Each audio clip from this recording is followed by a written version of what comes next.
जिसे हम देख नहीं सकते उसे हम मान कैसे लें? पर उनसे हमारा एक विनम्र प्रश्न है, आपने ऐसा क्या किया है कि भगवान आपको दिखाई दे?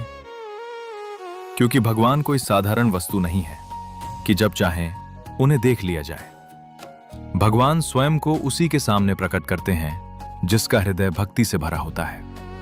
इसी सत्य को भगवान श्री कृष्ण भगवद गीता में स्वयं कहते हैं, ये यथा माम प्रपद्यन्ते तांस तथैव भजाम्यहम् मम वर्तमानुवर्तन्ते मनुष्याः पार्थ सर्वशः।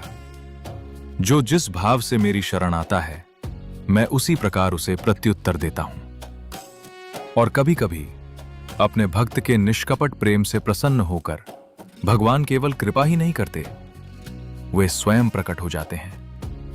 यह कथा है श्री चैतन्य महाप्रभु के प्रिय 6 गोस्वामियों में सबसे छोटे श्रील गोपाल भट्ट गोस्वामी की, जिनकी निर्मल भक्ति और हृदय की गहरी पुकार ने स्वयं भगवान श्री कृष्ण को विवश कर दिया कि वे प्रकट हों श्री श्री राधा रमण के दिव्य स्वरूप में।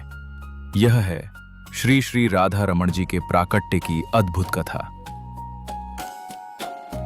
दक्षिण भारत की पावन भूमियों में भ्रमण करते हुए सर्व करुणामय श्री गौरहरि श्री चैतन्य महाप्रभु जहां जहां जाते थे वहां वहां हरि नाम का अमृत बरसाते थे। उनके श्रीमुख से निकला कृष्ण नाम सुनकर असंख्य लोगों के हृदय भौतिक जीवन की ज्वाला से शांत हो जाते थे और उनके जीवन में भक्ति और आनंद का संचार होने लगता था।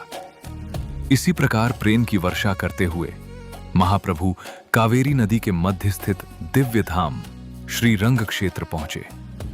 वहां का भव्य मंदिर, जहां भगवान श्री रंगनाथ विराजमान है, दिन रात हजारों तीर्थयात्रियों से गूंजता रहता था और वेद मंत्रों की ध्वनि से पूरा वातावरण मानो वैकुंठ बन गया था। ऐसे दिव्य वातावरण में जब महाप्रभु हरि नाम का कीर्तन करते हुए मंदिर में प्रवेश करते हैं तो उनका स्वर इतना मधुर था कि मानो करोड़ों गंधर्वों को भी मात दे रहा हो। उनका तेज ऐसा था कि स्वर्ण भी फीका पड़ जाए और उनकी आंखों से प्रेमाश्रु बह रहे थे। उन्हें देखकर सभी लोग विस्मित हो उठे और सोचने लगे, क्या यह कोई दिव्य पुरुष है? भगवान श्री रंगनाथ के सम्मुख पहुंचते ही महाप्रभु प्रेमावेश में भूमि पर गिर पड़े, मानो कोई स्वर्ण पर्वत ही धरती पर लुढ़क पड़ा हो। यह दृश्य देखकर श्री वेंकट भट्ट का हृदय भक्ति से भर गया। उन्होंने अत्यंत श्रद्धा से महाप्रभु को अपने घर आमंत्रित किया और उनकी सेवा करने लगे। उसी घर में एक बालक थे, श्री गोपाल भट्ट। जब उन्होंने महाप्रभु के चरणों में प्रणाम किया तो महाप्रभु ने उन्हें स्नेहपूर्वक अपनी गोद में उठा लिया और अपने प्रसाद से अनुग्रहित किया। इस प्रकार उनके हृदय में भक्ति का बीज अंकुरित हुआ। चतुर्मास के 4 महीनों तक महाप्रभु वहीं रहे और इस अवधि में श्री गोपाल भट्ट उनकी सेवा में लगे रहे। जब महाप्रभु के प्रस्थान का समय आया तो पूरा परिवार विरह में डूब गया। श्री गोपाल भट्ट उनके चरणों में गिर पड़े। तब महाप्रभु ने उन्हें आदेश दिया, अपने माता पिता की सेवा करें, हरि नाम का कीर्तन करें और समय आने पर वृंदावन जाकर भजन करें। समय के साथ वे शास्त्रों में निपुण हुए, परंतु सदैव महाप्रभु के चरणों का स्मरण करते रहे। माता पिता की सेवा पूर्ण करने के पश्चात वे वृंदावन पहुंचे, जहां श्री रूप और सनातन गोस्वामी ने उन्हें अत्यंत स्नेह से स्वीकार किया। वे सभी मिलकर भक्ति के प्रचार और भजन में संलग्न हो गए।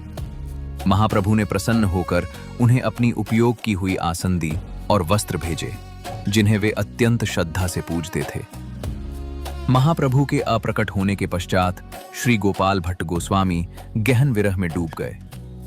तभी एक दिन भगवान ने उन्हें स्वप्न में आदेश दिया, यदि तुम मेरे दर्शन करना चाहते हो तो नेपाल जाओ।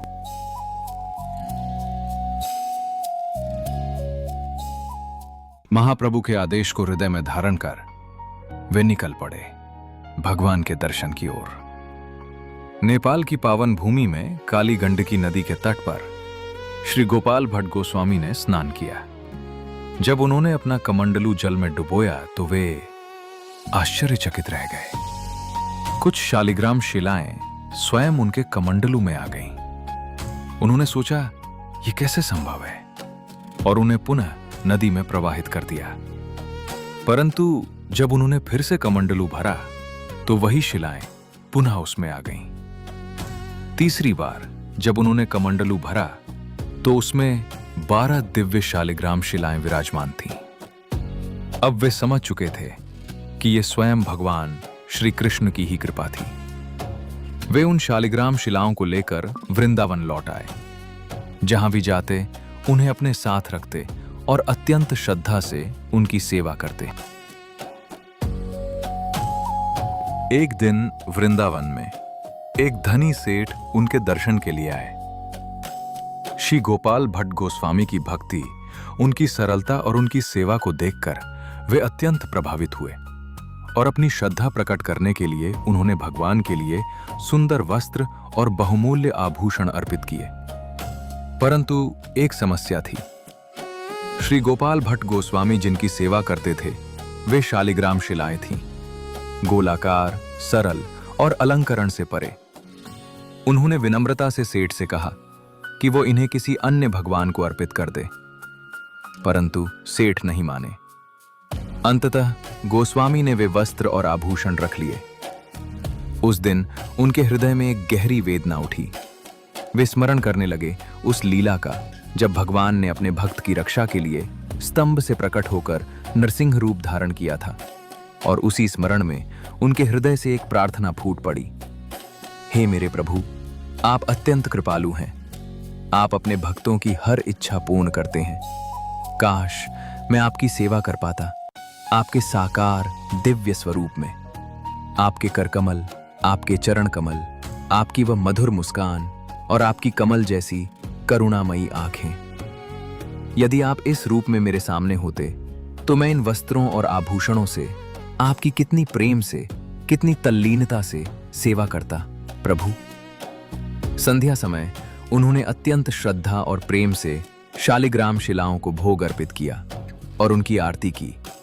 फिर बड़ी सावधानी और स्नेह के साथ उन्होंने उन्हें विश्राम दिया और अत्यंत आदरपूर्वक उन्हें एक टोकरी से ढक दिया। रात्रि धीरे धीरे बीत गई और चारों ओर एक गहरी शांत निस्तब्धता छा गई। प्रातःकाल श्री गोपाल भट्ट गोस्वामी यमुना स्नान करके लौटे और जैसे ही उन्होंने अत्यंत श्रद्धा के साथ उस टोकरी को हटाया तो वे स्तब्ध रह गए। उन शालिग्राम शिलाओं के मध्य अब एक अद्भुत दिव्य स्वरूप प्रकट हो चुका था। त्रिभंग मुद्रा में बांसुरी धारण किए हुए स्वयं श्री कृष्ण। जय प्राण धन राधा रमण श्री गोपाल भट्ट जो के लाडले।